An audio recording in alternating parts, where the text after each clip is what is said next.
Hello you all. आज है 29 जनवरी और आप लोग जैसे कि समझ गए होंगे थंबनेल देखकर ही कि आज बात करेंगे हैप्पीएस्ट माइंड टेक्नोलॉजी के बारे में। ये आईटी सेक्टर का नया चीता है। चीता समझते हैं ना, कि दौड़ता है तो पता नहीं चलता है हरिन को कहाँ आ रहा है, क्या आ रहा है। लगता है कि कोई तूफान आया और बस झपट्टा मारा और काम तमाम। वही है ये चीता, आईटी सेक्टर का चीता है। ठीक है ना। तो आप इसको हल्के में मत लीजिए। ये 200 दिनों के ईएमआई के जो पास आया है ना यहाँ पर, ये कल का जो ट्रेडिंग डे है वहां लो बना दिया है लगभग 1075-70 के करीब में, और हाई मार के आया है 1180। सॉरी माफ कीजिएगा, 1180, वही 70-80 के करीब में। ठीक है ना। लेकिन क्लोजिंग प्राइस 1140 ही है। ठीक है ना। और यहाँ पे ये ओपन हुआ था 1100 के करीब में। ठीक है। तो मैं ये बता रहा हूँ, ये अभी मैं आपको जब इसका आईपीओ आया था उसका मैं सिचुएशन एक बार जरूर प्रेजेंट करने का कोशिश करूंगा। ये डेट देख लीजिए, 17 तारीख 9वां महीना 2020 का ये आईपीओ है। ठीक है ना। आईपीओ का जो हायर रेंज रखा गया था वो मुझे याद है माफ कीजिएगा, 166 रुपया रखा गया था। ठीक है ना। शायद मैं भूल नहीं रहा हूँ, तो मुझको नहीं लगता है कि मैं भूल रहा हूँ, शायद मैं नहीं भूल रहा हूँ। 166 रुपया रखा गया था इसका हायर जो है ना, वो इसका प्राइस है। ठीक है ना, हायर लेवल पे। और ये देखिए कितना पर खुलता है, 350 पर। ठीक है ना, यहाँ पर। और जाता कहाँ है ये देखिए, 371 तक। 71 पर तो बंद होता है, ये हाई मार के आता है 394 का, लगभग 400 के लेवल टच करके आता है। प्राइस कितना रखा गया है, मात्र 166 रुपया हायर रेंज का प्राइस है। ठीक है ना। और वहां से जो बिकवाली चला है, तो यहाँ यहाँ पे आके रुका है बिकवाली। देखिए 27 तारीख 10वां महीना को ये लास्ट अपना लो बनाया है। लो मैं आपको दिखाने का कोशिश करूंगा।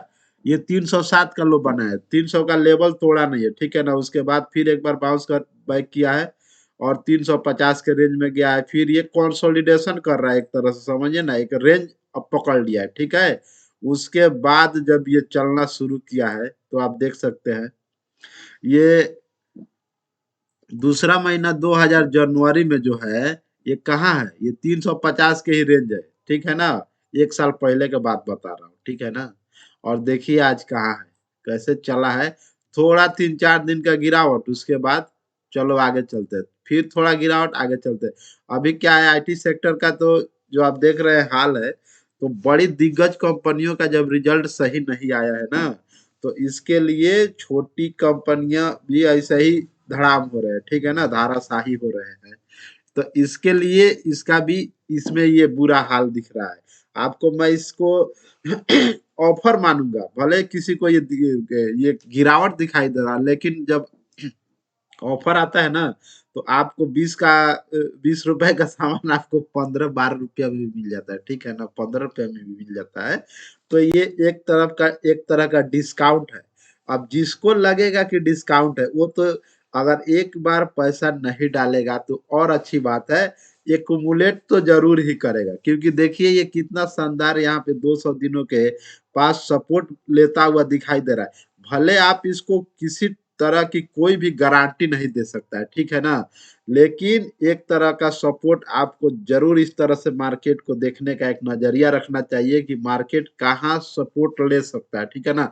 अभी क्योंकि देखिए, आप भी देख सकते हैं अमेरिका के जो जो मार्केट है, जो वहाँ का पॉपुलर इंडेक्स है, डोजोन्स और नेस्डेक दोनों बहुत बढ़िया तेजी पर बंद हुए हैं। ठीक है ना। तो हो सकता है जापान का भी मार्केट गिरा था कल के दिन, कोरिया का भी गिरा होगा। ठीक है। तो हो सकता है कि जापान और ये कोरिया जितना भी है ना, ये सब साउथ कोरिया और ताइवान, ये लोग हो सकता है कि पॉजिटिव में खुले और पॉजिटिव में रहे। उसके बाद निफ्टी का नंबर आता है, उसके बाद जर्मनी, या फिर रात में ये अपना नेस्डेक का नंबर आता है। तो मुझको लगता है कि अब करेक्शन खत्म होना हो सकता है, होना चाहिए नहीं, हो सकता है। अगर बड़ी गिरावट की आशंका नहीं है तो अब समझिए कि करेक्शन जो है ना वो खत्म भी हो सकता है। ठीक है ना। तो आप इस तरफ से भी मार्केट में थोड़ा नजर बना के रखिए, ठीक है। मैं साथ ही इसको आपको आरएसआई का लेवल भी चेक कराना चाहूंगा। देखिए आरएसआई एक तरह से बाउंस करता हुआ दिखाई दे रहा है। ये आरएसआई का लेवल नीचे में आ गया था लगभग 22-23 के करीब तक, ठीक है ना। अभी ये 28 हो चुका है, क्योंकि यहाँ थोड़ा प्राइस जो है ना बाउंस बैक किया है। और साथ ही मैं एमएससीडी जरूर प्रेजेंट करना चाहूंगा। आप भी थोड़ा ध्यान से देखा करिए एमएससीडी। देखिए ये जो रेड लाइन है ना एमएससीडी का सिग्नल लाइन है, और ये जो ब्लैक लाइन है ये क्या है, एबीसीडी लाइन है। तो ये पूरी तरह से काट के नीचे आ रहा है, ठीक है ना। तो काटने का भी कोई एक सीमा है भाई, थोड़ा आप लोग ऐसे भी सोचिए कि मार्केट अगर धड़ाम नहीं हो रहा है, ठीक है ना, ऐसे भी सोचिए कि अगर मार्केट धड़ाम होता है, मार्केट क्रैश हो जाता है 2020 जो 2008 के जैसा। 2020 में तो कुछ हुआ ही नहीं है। 2020 में तो मात्र 3 महीना के बाद आपको रिटर्न चालू कर दिया था ना। 2008 में ज्यादा प्रॉब्लम हुआ था, पूरा साल मार्केट नीचे नीचे नीचे नीचे नीचे ही रहा, थोड़ा ऊपर जाता था नीचे। तो इस तरह से भी आप सोच सकते हैं। तो जब इस तरह से सोचेंगे तो आप एक्यूमुलेट करने का जरूर कोशिश करेंगे, ठीक है ना। क्योंकि एक्यूमुलेशन में कोई मुझको ज्यादा कोई समस्या नहीं दिख रहा है, ठीक है। तो मैं इसको आपके साथ मैं प्रेजेंट करना चाहूंगा इसका मंथली चार्ट। ये देखिए मंथली चार्ट में इतना चार्ट ही है, इतना ही चार्ट है भाई। तो ये जो 9 डेज का ईएमआई जो आपको दिखा रहा है, ये में जो देख रहे हैं आप यहाँ, मुझको लग रहा है कि एक टाइप का सपोर्ट ले रहा है।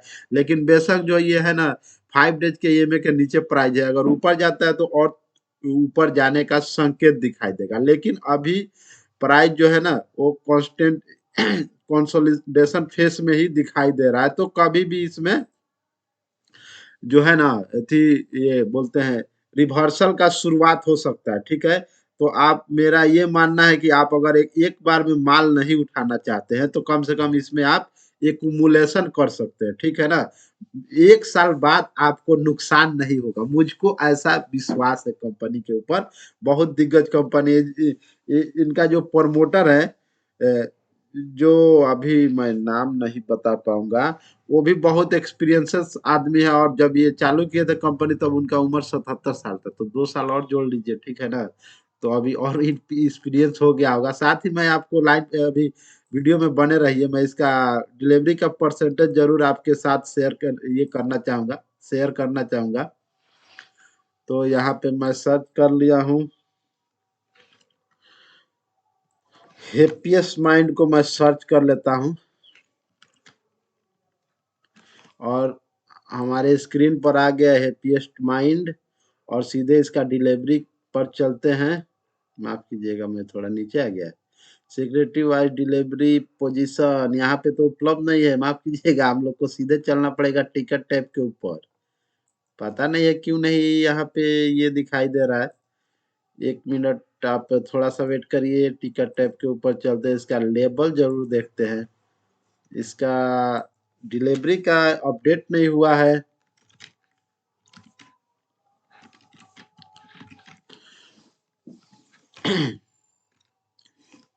तो मैं यहाँ पे सर्च कर लेता हूँ हैप्पीएस्ट माइंड को, और देखिए यहाँ पे आ गया हैप्पीएस्ट माइंड टेक्नोलॉजी।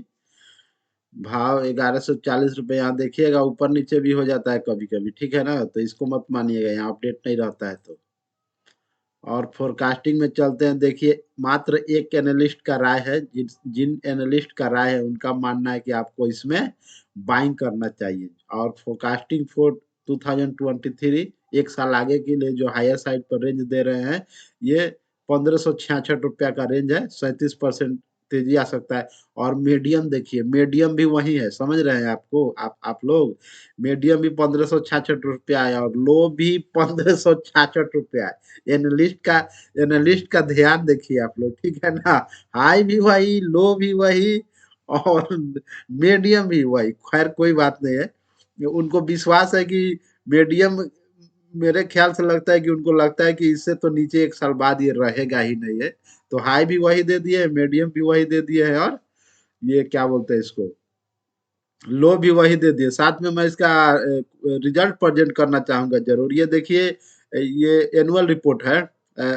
मैं ज्यादातर यहाँ फोकस करता हूँ। टोटल जो रेवेन्यू होता है 2018 में 460 करोड़, 2019 में 601 करोड़, 2020 में 714 करोड़, और 2021 में 797 करोड़, ठीक है ना।